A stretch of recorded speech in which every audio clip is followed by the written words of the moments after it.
So ఏపీలో మాజీ MP మృతి. సో ఇప్పుడే మనం చూసుకున్నట్లయితే మరొక అప్డేట్ అయితే రావడం జరిగింది. బొబ్బిలి మాజీ ఎంపీ కెంబూరి కన్నుమూయడం అయితే జరిగింది. విజయనగరం జిల్లాకు చెందిన తెదేపా సీనియర్ నాయకుడు కెంబూరి రామ్మోహన్ రావు అనారోగ్యంతో చికిత్స పొందుతూ విశాఖలోని ఓ ప్రైవేట్ ఆసుపత్రిలో గురువారం తెల్లవారుజామున తుదిశ్వాస అయితే విడిచారు. రామ్మోహన్ రావు 1985లో తెదేపా తరపున పోటీ చేసి చీపురుపల్లి ఎమ్మెల్యేగా విజయం సాధించారు. 1989లో బొబ్బిలి లోక్సభ నియోజకవర్గం నుంచి ఎంపీగా గెలుపొందారు. ఆయన మృతి తెదేపా అధినేత చంద్రబాబు, మంత్రి లోకేష్కు తమ సంతాపం అయితే తెలిపారన్నమాట.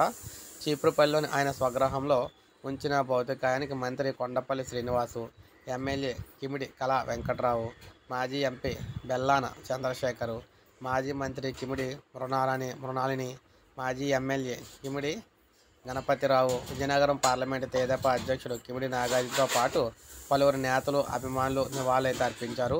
కెంబూరికి కుమారులు లేకపోవడంతో పెద్ద కుమార్తె మైథిలి తన సోదరి సౌజన్యతో కలిసి తండ్రి చితికి అయితే నిప్పంటించారన్నమాట. సో ఈ విధంగా మనం చూసుకున్నట్లయితే టీడీపీ కీలక నేతనైతే కోల్పోవడం అయితే జరిగింది ఏపీలోని. సో ఇప్పుడే అప్డేట్ వచ్చింది. ఒక లైక్ చేయండి, సబ్స్క్రైబ్ చేసుకోకపోతే మన ఛానల్ సబ్స్క్రైబ్ చేసుకొని ఫాలో అవుతూనే ఉండండి.